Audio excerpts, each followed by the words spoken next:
윤 대통령에 대한 탄핵 심판이 일주일에 2번씩 열리는데요. 네. 오늘까지 일단 기일이 잡혀 있거든요. 네. 근데 뭐 오늘 끝난다는 것은 헌재도 명확하게 얘기를 하지 않아서 예. 기일이 좀 더 잡힐 수는 있을 것 같은데 잡혀봤자 한 2번 정도일 네. 것 같습니다. 네네. 김경률 전 비대위원 보시기에는 탄핵 심판 과정이 좀 충분했다 이렇게 보시나요?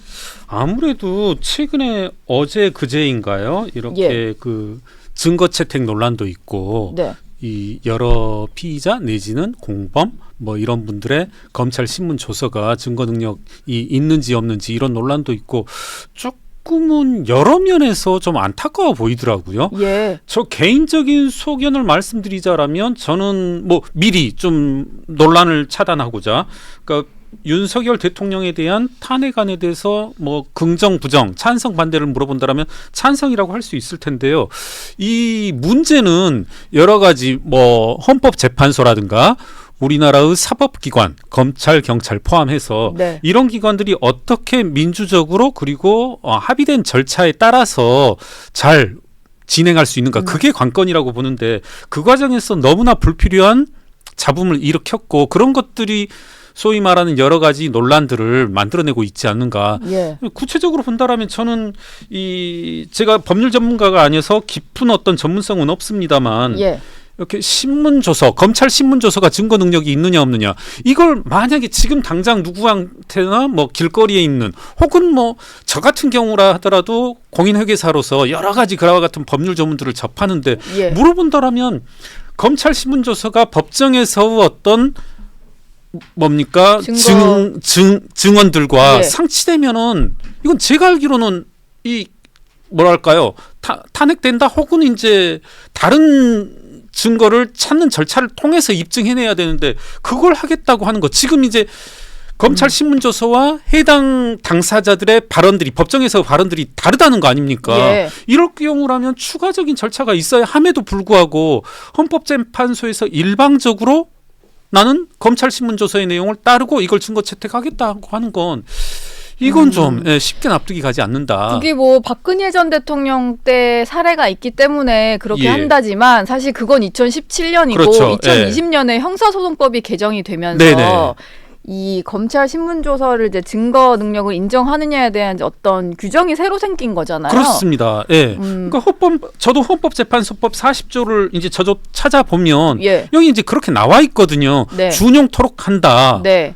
탄핵 재판의 경우에는 탄핵 심판의 경우에는 이 형사소송법을 준용토록 한다 이렇게 돼 있다면 원래 준용 규정이다라고 하는 것은 본법에 해당 규정이 없을 때 찾아가는 거 아닙니까? 네. 근데 보면 이제 본법에 해당 규정이 없단 말입니다.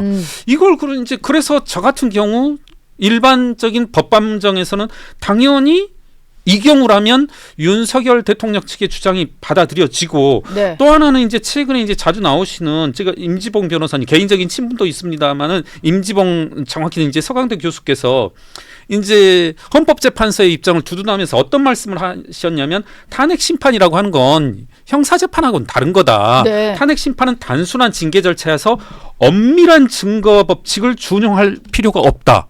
그러니까 엄밀한 증거를 준용할 필요가 없다라는 건데 가만 생각해 보면 징계 절차라고 하는 것은 예. 이제 저의 법상식입니다. 징계 절차라고 하는 것은 징계가 행해지고 난 후 다른 또 하나의 법적 구제 절차들이 있지 않습니까? 사후적으로. 네. 예. 근데 탄핵 심판은 이제 이게 끝이고 사실 이것만큼 중대한 것이 없는데 이걸 이 이후의 절차도 없이 예. 네, 엄밀한 증거 법칙을 준용하지 않겠다라고 하는 건 저는 그래요. 저는 그러니까 조금은 저는 탄핵 찬성 다시 한번 말씀드리면 탄핵 찬성 반대하면 탄핵을 찬성하는데 예. 이것이 국민들을 납득할 수 있는 민주적이고 합리적인 절차에 따라야 되는데 네. 자꾸 그와 같은 잡음을 일으키는 건 무엇 때문인지 사실 지금 너무 급해 보이고 뭐 따로 또 이후에 말씀드릴 수 있을 기회가 있을 것 같습니다만은 정말 이건 누구를 위한 거냐 네. 누구를 위해서 이렇게 재촉하고 누구를 위해서 뭐랄까요? 조금 경강부회식의 이런 법 해석들이 난립하고 있는 것인지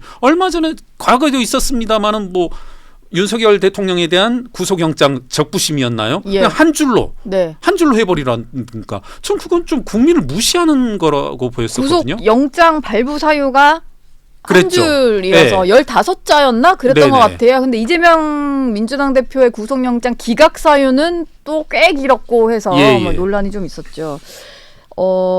지금 그래서 국민의힘에서는 이런 얘기를 하는 것 같은데 이대로라면 변론 기일이 한 2번 정도 더 잡히고 변론이 종결된 이후에 통상적으로 한 2주 정도의 어떤 수기를 거친다고 치면 3월 초에 선고가 나올 수도 있어서 근데 지금 이재명 민주당 대표의 공직선거법 위반 사건 항소심 스케줄이 2월 26일에 검찰 구형이 있을 거고 그러면은 3월 중순쯤에 또 2심 선고가 나오더라고요.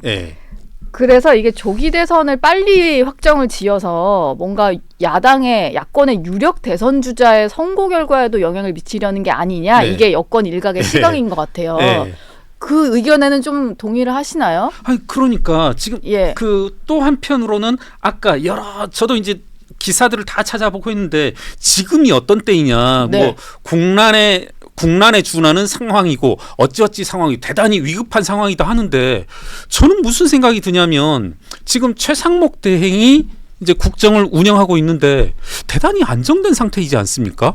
뭐 저는 이것을 뭐 제가 일방적으로 주장하는 게 아니라 최상목 대행이 조금이라도 뭐 잘못됐고 했으면 진즉에 민주당이 또 탄핵한다고 했을 텐데 탄핵 이야기들이 좀 없는 것으로 봐선 물론 좀 일각에서 나오고 있습니다만은 지금 저는 그렇게 위급하지 않고 적어도 국정 운영에 있어서만큼은 안정되었다라고 하면 어떤 윤석열 현 대통령에 대한 탄핵 절차에 대해서 좀 신중을 기할 필요가 있다.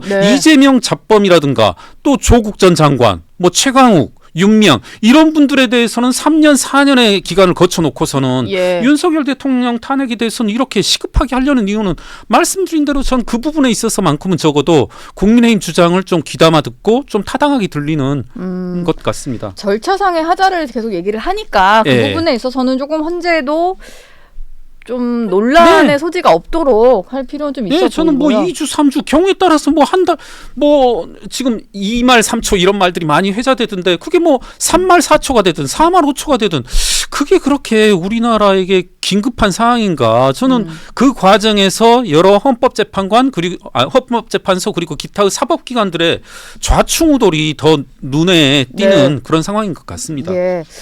민주당은 이제 뭐 탄핵 심판은 그렇다 치고 명태균 게이트다 이러면서 명태균 특검법을 단독으로 어제 국회 법사위에 상정을 했는데 내란 특검법 같은 경우는 사실 대통령 구속 이후로 동력을 잃었잖아요. 더 이상 할 게 없다 이러니까 이제 이거는 그냥 두고 명태균 특검법을 추진하겠다라는 것 같아요. 이건 왜냐하면 만약에 조기 대선이 치러졌을 경우에 여권 유력 주자들이 많이 연루된 상황이다 보니까 그런 것 같은데 이제 민주당은 조기 대선으로 빠르게 좀 전환해보자고 이런 것 같아요. 명태균 특검법 발의도 그렇고. 그런 것 같습니다. 그러니까 진행자분께서 지적하신 대로 조기 대선 그리고 조기 대선의 배후에는 이재명 당대표에 대한 현실적으로 한 발짝 하루하루 시간대가 갈수록 압박해오는 어떤 사법 위기 이와 같은 것일 텐데요. 저는 이 명태균 특검법 그렇게 특별히 뭐랄까요? 좀 심각하게 받아들여지지 않는 것이 민주당은 항상 이맘때쯤 할 때가 됐잖아요. 이게 명태균 특검법이 아니라 무슨 특검법이 됐더라도 그러니까 하다못해 명태균이라는 이름이 없으면 뭐 김경률 특검법 하다못해 노은지 특검법이라도 하실 분들이잖아요. 뭐라도 할 분들이다. 민주당은. 이건 뭐 유시민이 왜 거짓말을 했냐 김어준이 오늘 아침 왜 그런 허황된 반송을 했느냐라는 질문처럼 어떻게 보면 답변이 필요 없을 것 같아요. 그냥 할 때 됐다. 할 때 됐다. 늘 했다. 할 때 돼서 한 것 같고 사실은 저도 명태균 특검법에 관해서 최근 이제 소위 뭐 독립언론이라고 하는 모 언론에서 상당히 대대적으로 데이터도 공개해서 하길래 좀 찾아가 봤거든요.